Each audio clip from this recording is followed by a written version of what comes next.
Tadi saya, sependapat dengan Bu Retno ya bahwa, jika ingin tatap muka itu, dimulai, vaksinasi untuk anak usia sekolah ini, harus dipercepat. Karena begini Mbak, ada riset dari ADB dan OECD, 175 negara itu memilih untuk, segera melakukan, pembelajaran tatap muka. Ada riset dari UNICEF juga 66%, ini agak berbeda ya dengan Iya, hasil riset dari Timor tadi, UNICEF itu punya hasil riset 66%, siswa itu berharap untuk, kembali masuk sekolah. iya. Karena kan soal sekolah ini Mbak, tidak hanya soal transfer knowledge ya, Mhm, ada mhm. banyak hal yang tidak bisa diselesaikan secara online walaupun, tidak bisa kita nafikan bahwa, tren pembelajaran ke depan ini, ke arah, online gitu ya.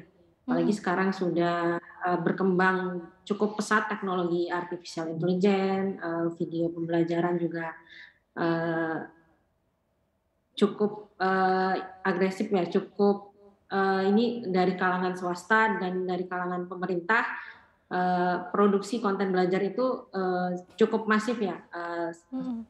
kemarin juga dipicu dari, COVID-19, namun yang perlu kita ketahui bahwa urusan pendidikan itu kan bukan hanya transfer knowledge ya, Mbak. Iya, Apalagi ini anak usia, 6 sampai 12 tahun itu anak usia emas di mana dia, perlu berinteraksi lebih banyak dengan teman-temannya, perlu berinteraksi lebih banyak di sekolah gitu. Jadi tidak hanya transfer knowledge tapi juga ada kebijaksanaan yang mesti dipelajari yang itu tidak mungkin, didapatkan lewat pembelajaran online. Grid Edu iya, juga sebagai salah satu platform penyedia pembelajaran online juga, eee, dalam, di tahun ini juga di tahun depan maksud kami, juga mengembangkan teknologi, artificial intelligence dan nanti juga akan masuk ke, adopsi teknologi, metaverse walaupun nanti itu, 3 sampai 4 tahun ke depan ya, Mbak. Tapi lagi-lagi, eee, menurut kami belajar belajar secara online itu, harus dikombinasikan dengan belajar secara offline. Jadi oke. pendidikan itu tidak mungkin 100% digantikan, eee, prosesnya itu lewat, online, tapi juga perlu ada kombinasi, perlu kehadiran guru, perlu kehadiran Iya, teman-teman, perlu lingkungan belajar yang tidak hanya, tekstual, tidak hanya textbook, tidak hanya transfer knowledge ya, tapi juga mhm, transfer ilmu-ilmu yang lain. Itu iya. menurut kami, Mbak. Jadi harus berjalan bersamaan sebetulnya ya dan saling menguatkan ya antara belajar offline dan online. Kalau selama ini sendiri, dari Grade Edu untuk memastikan bahwa pembelajaran online ini tetap, berlangsung secara efektif gitu, transfer knowledge tadi bisa betul-betul dilaksanakan, apakah ada perubahan kurikulum mungkin atau penyesuaian-penyesuaian apa sih sebetulnya yang harus kita perhatikan dalam pembelajaran online ini?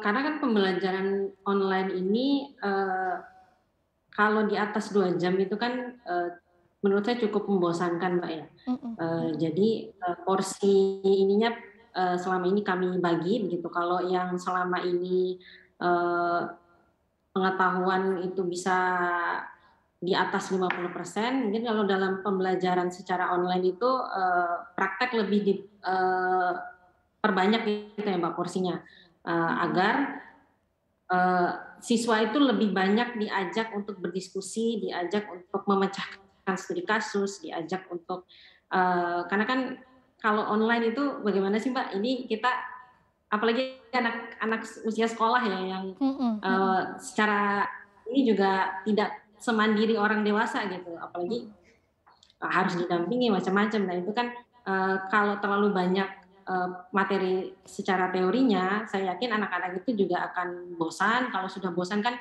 motivasi belajar pasti turun. Jadi salah satu yang kami lakukan, di Grid Edu itu adalah memperbanyak porsi ininya ya, diskusi, praktek, kemudian, kompleks problem solving, critical thinking. Nah yang begitu, Mbak.